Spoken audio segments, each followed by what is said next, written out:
안녕하세요. 지난 시간에 이어서 양자 상태의 측정과 거기에 따르는 양자 상태의 붕괴라는 개념에 대해서 조금 이야기를 해보겠습니다. 지난 시간에 이제 동전을 이렇게 우리가 공중에 던졌을 때 어느 방향으로 떨어질지 모르잖아요. 물론 이제 막상 떨어지면은 앞면이 보이든지 뒷면이 보이든지 둘 중에 하나의 상태로 결정이 될 텐데, 이 동전이 공중에 날아다니고 있는 그 시간 동안은 이게 어느 상태로 떨어질지 모르기 때문에 그것을 마치 앞면과 뒷면이 중첩된 상태인 것처럼 우리가 생각하고 이런 식으로 표현할 수 있다라는 얘기를 했어요.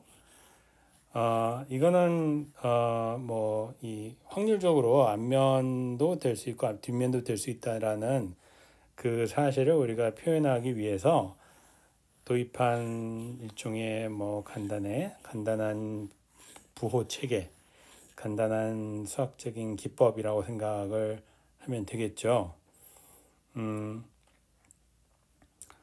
자, 그런데 이게 만약에 이제 동전이 정말 바닥에 떨어졌을 때 그때의 상태는 이렇게 앞면 또는 뒷면이 중첩된 상태가 아니라 앞면 혹은 뒷면이잖아요. 이거를 우리가 어떻게 볼 수 있냐면은 원래 이렇게 중첩된 상태였던 동전이 앞면인 동전 혹은 뒷면인 동전 상태로 붕괴가 됐다. 이렇게 볼 수도 있죠. 자, 이렇게 보면은 이 상태가 붕괴됐다라는 이 표현이 꼭 무슨 양자역학의 세계에서만 적용이 되는 게 아니라 우리 일상생활에서도 이 측정 이전과 측정 이후의 상태를 가르는, 구분하는 어떤 일반적인 표현법이라고 볼 수가 있어요. 제가 굳이 이 얘기를 하는 이유는 이 뭐 측정하면은 파동 함수가 붕괴된다. 따라서 양자역학은 엄청 신비롭다. 비직관적이다. 이런 얘기들이 가끔 등장하는데 이 붕괴라는 개념 자체는 우리가 어떤 현상을 인식하는 수단으로서 보면은 뭐 그렇게 특별히 양자역학적인 것도 아니고 얼마든지 우리 일상생활에서 벌어지는 일도 이렇게 확률론적으로 벌어지는 일들은 상태의 붕괴라는 관점에서 보고 또 이해해도 괜찮다. 따라서 반드시 양자역학적인 현상은 아니다. 라는 점을 좀 강조하고 싶어서 일부러 이런 얘기를 한번 해봤습니다. 자, 양자 동전 이렇게 중첩된 상태로 표현이 된다 라고 했었죠. 근데 양자 동전에서는 우리가 그 동전의 상태를 어떤 식으로 측정하느냐, 어떤 기계를 이용해서 측정하느냐에 따라서 측정 결과가 사뭇 달라질 수 있다. 그런 얘기를 했었어요. 가령 이렇게 동전이 떨어지는 면을 향한 동전이 떨어지는 면을 바라다보는 무슨 이게 뭐 망원경 혹은 뭐 돋보기라고 합시다. 자, 이 돋보기는 오직 동전이 앞면으로 떨어졌는지 뒷면으로 떨어졌는지 이것만 측정을 할 수 있는 돋보기라고 합시다. 자, 그럼 측정 결과는 당연히 앞면을 앞으로 그냥 빨간색으로 표시를 하고 뒷면은 이렇게 파란색으로 표시를 할게요. 그럼 측정 결과는 당연히 빨간색 아니면 파란색 둘 중에 하나죠. 자, 이것도 역시 원래 빨간색 더하기 파란색으로 중첩되어 있던 양자 동전의 상태가 측정을 함으로 해서 빨간색으로 붕괴하거나 파란색으로 붕괴하거나 이렇게 양자 상태가 붕괴했다라고 표현을 하고 또 이해를 할 수가 있습니다. 왜 굳이 붕괴라는 표현을 쓰느냐? 원래는 빨강 더하기 파랑으로 표현된 상태였는데 갑자기 측정 과정에서 이 파랑이 상태가 어디론가 뿅 하고 날아가 버린 거예요. 그러면은 이 빨간 상태만 남겠죠. 그래서 빨간색이 측정이 됐고 만약에 측정 과정에서 요 빨간 상태가 날아가 버리면은 그러면은 요 파란 상태만 남을 테니까 요 파랑이 상태가 관측이 되는 것이죠. 그래서 관측된 상 일단 관측이 되고 나면은 그 양자 동전은 더 이상 빨강 더하기 파랑이라는 상태로 표현이 되는 게 아니라 측정 결과가 빨강이면은 그냥 이렇게 빨강이 상태로 표현이 되고 파란 상태가 측정이 됐었으면 이렇게 파랑이 상태로 표현이 됩니다. 측정 이후부터는 동전의 상태를 이거 혹은 이거로 표현을 해야 돼요. 빨강 더하기 파랑 이렇게 표현하면 안 됩니다. 그러니까 측정 전후를 통해서 이 상태가 굉장히 변했죠. 그렇죠? 마치 몸의 절반이 어디론가 날아가 버린 것 같잖아요. 그래서 이렇게 급격한 변화는 참으로 이상하다, 받아들이기 힘들다라고 해서 이 불편한 심리를 표현하기 위해서 이 상태가 붕괴한다라는 표현을 썼던 겁니다. 근데 여전히 측정 안 된 상태는 그럼 어디로 갑자기 날아가 버렸느냐?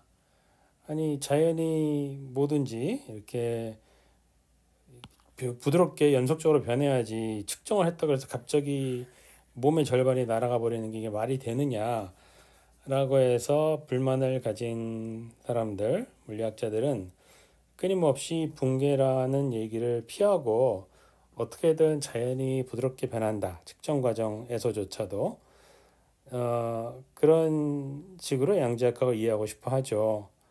그런 시도 중에 하나가 바로 다중우주론이라는 것이고 다중우주 해석이라는 것이고 그런 해석에서는 이 측정 안 된 상태가 어디론가 날아가 버리는 게 아니라 어디론가 갑자기 사라지는 게 아니라 사라진다는 건 뭔가 불연속적인 변화를 의미하잖아요.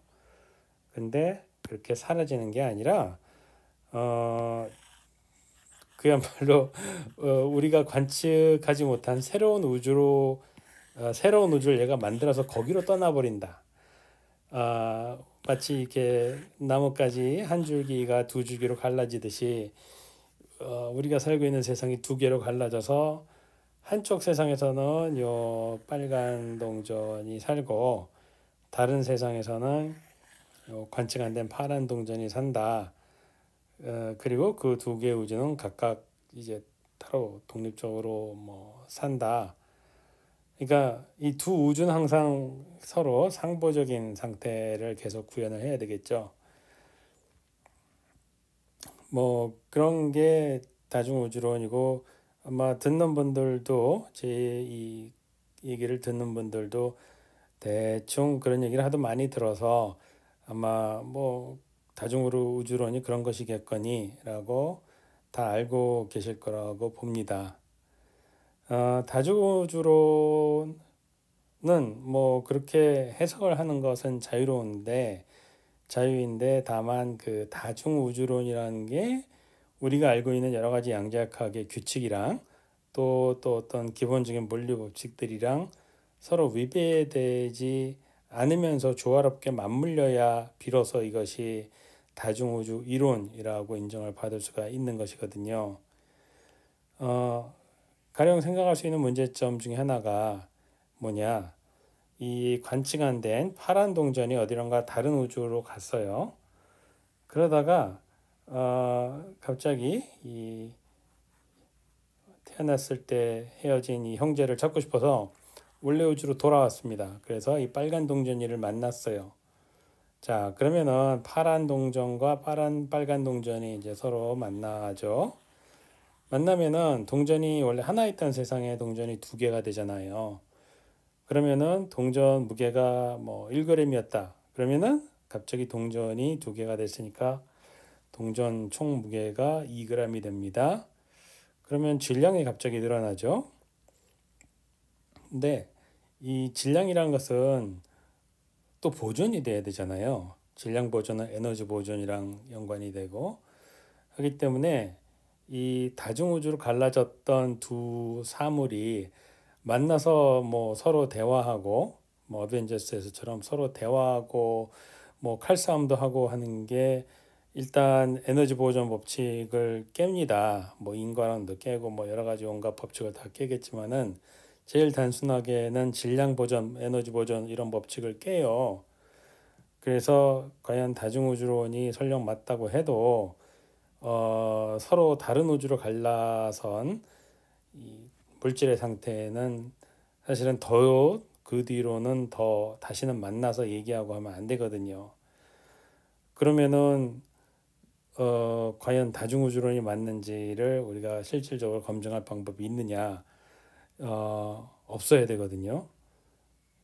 어차피 검증 불가능한 이론은 그럼 과연 이론이라고 할 수 있느냐? 어, 그럼 좀 허무해지죠. 그래서 다중우주론은 물리학자들보다는 이 영화 만드는 분들 혹은 과학 소설 쓰는 분들한테 더 흥미로운 주제가 아닐까 그렇게 생각을 합니다. 자, 양자 동전과 그냥 동전이 나름 비슷한 면이 있다. 그런 얘기를 했었는데 이번에는 정말로 근본적으로 다른 면이 있다라는 얘기를 하고 싶어요. 물론 양자 동전과 우리가 알고 있는 10원짜리 동전이 정말로 똑같으면은 양자역학이란 게 아예 있을 필요가 없겠죠. 자, 차이점이 뭐냐 이겁니다. 우리가 이제 이 측정하는 뭐 돋보기의 방향을 이렇게 90도 바꿨어요. 자, 이거는 지금 방향이 어디 있느냐, 어느 방향을 향하느냐면은 자, 동전이 이렇게 서 있을 때 우리한테 앞면을 보이고 서 있느냐, 뒷면을 보이고 서 있느냐, 그걸 볼 수가 있어요. 그런데 실제 동전은 물론 뭐 이런저런 중력에란 이유 등등 때문에 이렇게 동전을 던졌을 때 서 있는 상태로 탁자 위에 떨어질 가능성은 거의 없죠. 근데 양자 동전이란 거는 원자 세계의 아주 가벼운 어떤 물질 상태를 나타내기 때문에 이렇게 서 있는 상태로 존재하는 것도 얼마든지 가능합니다. 자, 근데 여기서 중요한 건 뭐냐면은 우리가 이 동전의 상태를 측정하려면 어쨌거나 측정 도구가 있어야 되고 측정 도구를 어떤 방향으로 설치를 해야 되잖아요. 근데 내가 도구를 이런 방향으로 설치를 하면은 동전이 이렇게 빨간 면이 보이게끔 서 있거나 파란 면이 보이게끔 서 있거나 이 두 가지 상태밖에는 측정이 안 된다는 거예요. 자, 근데 또 양자역학의 규칙을 따르면은 이렇게 빨간 면이 보이게끔 서 있는 양자 동전의 상태는 요거는 아까 이 바닥에 떨어졌을 때 앞면이 보이게끔 떨어지느냐 뒷면이 보이게끔 떨어지느냐 그런 상태라고 했잖아요. 자, 그런데 그 둘을 중첩하는 상태가 바로 빨간 면이 보이게끔 서 있는 양자 동전의 상태입니다. 근데 그러면은 또 반대로 동전이 서 있긴 하되 뒷면이 보이게끔 서 있는 양자 동전의 상태 이런 것도 얼마든지 생각을 할 수가 있겠죠. 그러면 이 상태는 또 뭐냐? 이것도 역시 앞면이 보이게끔 누운 양자 동전과 뒷면이 보이게끔 누운 양자 동전의 중첩 상태예요. 다만 중요한 것은 얘는 중첩은 중첩인데 중첩할 때 사용하는 부호가 더하기가 아니라 빼기입니다. 자, 그럼 더하기와 빼기의 차이는 뭐냐? 우리가 확률을 얘기할 때는 확률은 항상 음의 확률 이런 게 없으니까 뭐 양의 확률 몇 프로 뭐 양의 확률 뭐 20% 양의 확률 30% 이렇게 얘기를 하지만은 양자역학의 세계에서는 요 앞에 있는 숫자를 제곱한 것이 확률이라고 했잖아요. 그렇기 때문에 마이너스 1 이런 것도 얼마든지 이렇게 이 중첩 상태를 표현할 때 등장할 수가 있습니다. 그래서 요 빨강이 더하기 파랑이와 빨강이 빼기 파랑이는 확률적인 관점에서 보면은 어차피 제곱을 하니까 똑같은데 요 부호가 다르기 때문에 서로 다른 양자 상태를 표현을 합니다.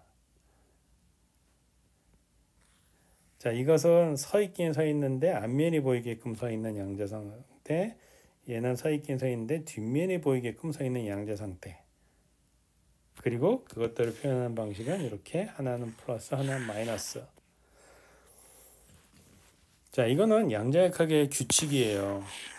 그래서 이게 도대체 이해가 안 된다라고 하시면은 답변은 이렇습니다. 이거는 원래 이해하는 게 아닙니다. 이거는 그냥 이런 규칙이 자연에 있구나 하고 받아들이는 거예요.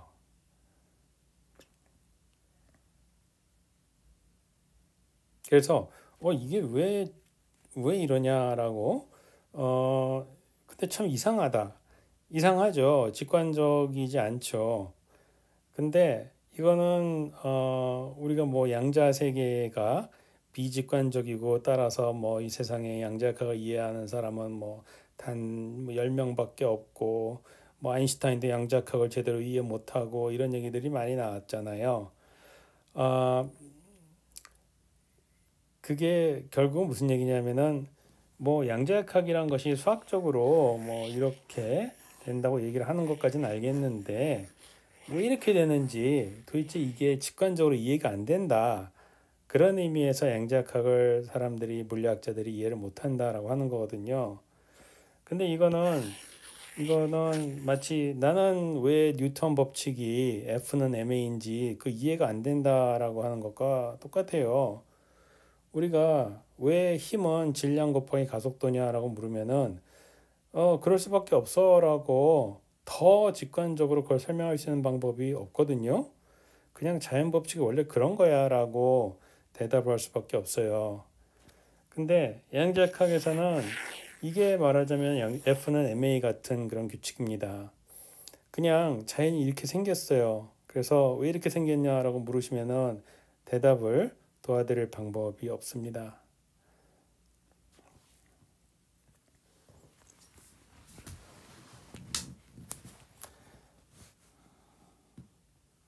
자, 이것이 양자역학의 F는 ma다 라고 믿어주시고 그냥 그림으로 이렇게 받아들이세요. 그림 예쁘잖아요. 그렇죠? 그리고 요거를 잘 들여다보면은 이 첫 번째 식이랑 두 번째 식이랑 더하면은 여기 플러스 된 애랑 마이너스 된 애는 서로 상쇄가 되겠네. 그러면은 어떻게 되지? 하면은 이런 식이 나오죠. 그렇죠? 요 두 식을 더하면은 요 식이 나와요. 물론 2분의 1은 어디 갔어? 이렇게 물어보시는 분들도 있을 텐데 2분의 1 같은 것들은 제가 지금 편의상 다 무시하는 겁니다. 자, 그 다음에 요 누워있는 파란색은 첫 번째 식에서 두 번째 식을 빼면 나오죠. 그러면 이제 요 누워있는 빨강이가 서로 상쇄돼서 없어지니까 그러면은 또 이런 식이 나옵니다. 그 무슨 얘기냐면은 빨간 면이 보이게끔 누워있는 양자동전은 파란 면이 보이는 서 있는 양자동전과 빨간 면이 보이는 그리고 파란 면이 보이는 서 있는 양자동전의 중첩 상태다. 그리고 파란 면이 보이게끔 누워있는 양자동전은 마찬가지로 중첩 상태인데 다만 중첩할 때의 부호가 마이너스다. 그런 결과가 또 나옵니다. 자, 이제 양자동전이 근본적으로 그냥 동전이랑 뭐가 다른지 조금 이해가 되셨으면 해요. 그냥 동전에서는 서 있는 동전이 누워 있는 동전 두 가지 가능한 상태의 중첩이다. 그 다음에 누워 있는 동전은 서 있는 동전 두 개의 중첩이다라는 게 도무지 말도 안 되고 뭐 굳이 그렇게 표현하려고 하는 게 아무런 쓸모도 없잖아요. 근데 양자 동전은 정말로 이렇게 거동을 한다. 따라서 요 그림이 표현하는 식하고 요 그림이 표현하는 식이 정말로 물리적으로 양자 세계에서 벌어지는 어떤 현상을 잘 표현하는 식이다. 이제 이렇게 받아들이시면 됩니다. 또 동시에 만약에 우리가 이것을 갖다가 이 0 혹은 1이란 어떤 비트 상태로 이해를 하고자 한다면은 그냥 비트, 일반 컴퓨터에서 구현하는 비트는 항상 요 누워있는 빨간 동전 혹은 누워있는 파란 동전, 이 두 가지 상태 중에 하나밖에 취할 수가 없어요. 근데 양자역학적인 입자로 비트를 만들면은 걔는 이렇게 서 있는 양자동전 상태도 구현할 수가 있거든요. 그러면은 우리가 비트를 만들 때, 자, 서 있는 빨강이를 0이라고 부르고 서 있는 파랑이를 1이라고 부를 수도 있고, 누워 있는 빨강이를 0이라고 부를 수도 있고, 누워 있는 파랑이를 1이라고 부를 수도 있어요. 그러니까 비트 0과 1이라는 상태의 이 정의가 일정하지가 않습니다. 그때그때 바뀌어요. 자, 그것이 큐빅과 그냥 비트의 근본적인 차이다. 이렇게 또 얘기를 할 수가 있겠습니다. 제가 양자동전의 성격이 일반 동전의 성격과 근본적인 차이가 있다고 말하는 것은 큐빗의 성격이 그냥 비트와는 근본적인 성격의 차이가 있다라고 말하는 것과 똑같은 이야기입니다. 자, 마지막으로 우리가 어떤 큐빗이라는 게 있으면은 그 큐빗의 상태를 어떻게 조작을 할 수 있는가에 대해서 간단한 사고 실험을 통해서 한번 설명을 드려볼게요. 자, 만약에 나의 양자 동전이 이렇게 누워있는 빨강이었다고 해봐요. 자, 그런데 지금 이러한 양자 동전을 상태를 측정하기 위해서 내가 도입한 그 돋보기 망원경의 위치는 지금 이 방향입니다. 자, 이 방향으로 측정을 하면은 양자 동전이 서 있는 상태만 측정을 할 수가 있어요. 자, 그런데 누워 있는 빨강이는, 자, 요 식을 보면은 서 있는 빨강이와 서 있는 파랑이의 중첩이죠. 따라서 측정을 하면은 서 있는 빨강이가 측정될 확률이 50%, 서 있는 파랑이가 측정될 확률이 50% 그렇습니다. 근데 내가 정말로 측정을 해봤더니 이렇게 서 있는 빨강이가 보였어요. 자, 그럼 이제부터 양자 동전의 상태는 이게 되는 겁니다. 자, 이렇게 됐죠? 자, 여기다가 두 번째 측정을 해요. 이번에는 측정 기계의 방향을 이렇게 돌려요. 근데 얘는 누워있는 동전의 방향만 측정을 할 수 있는 기계잖아요. 자, 근데 요 서 있는 빨강이는 요 식을 보니까 누워있는 빨강이와 누워있는 파랑이의 중첩된 상태입니다. 따라서 이러한 망원경으로 측정을 하면은 측정 결과는 이렇게 누워있는 빨강이가 나올 확률이 50%, 누워있는 파랑이가 나올 확률이 50%. 그렇죠? 자, 근데 막상 측정을 해봤더니 이렇게 파랑이가 관측이 됐다고 합시다.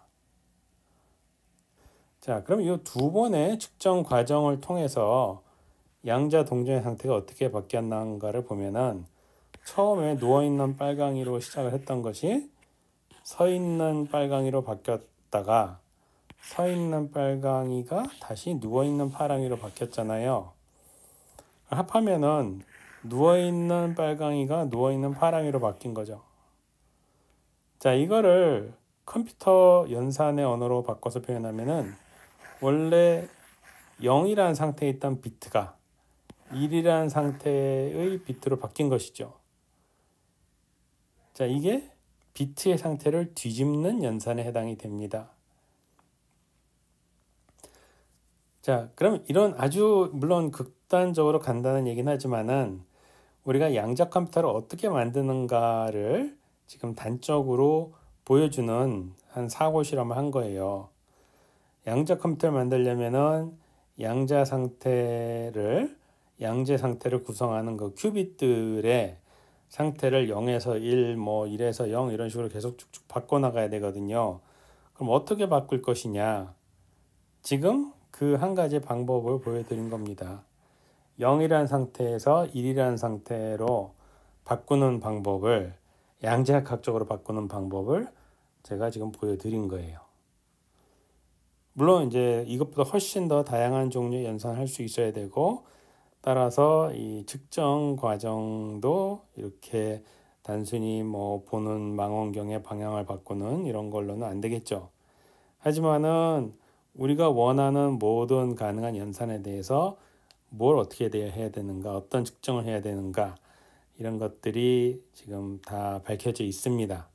그렇기 때문에 그런 연산들을 잘 차근차근 가하기만 하면은 이 큐비에스 상태로 우리가 원하는 방식으로 계속 바꿔 나갈 수가 있고 바꿔 나가는 과정에서 양자 연산이라는 거를 해 나갈 수가 있는 겁니다. 자, 그거를 잘 하기만 하면은 양자 컴퓨터가 만들어지는 것이죠. 다음 시간에는 제가 양자 중첩이란 것이 있고 양자 얽힘이란 게 있는데 이게 비슷한 것 같기도 하고 다른 것 같기도 하고 헷갈린다. 그래서 그걸 따로따로 설명해야 된다라고 말씀을 드렸는데 이제 양자 중첩에 대한 이야기는 충분히 한 것 같으니까 다음 시간에는 양자 얽힘이란 게 뭐냐에 대해서 한번 설명을 해보겠습니다.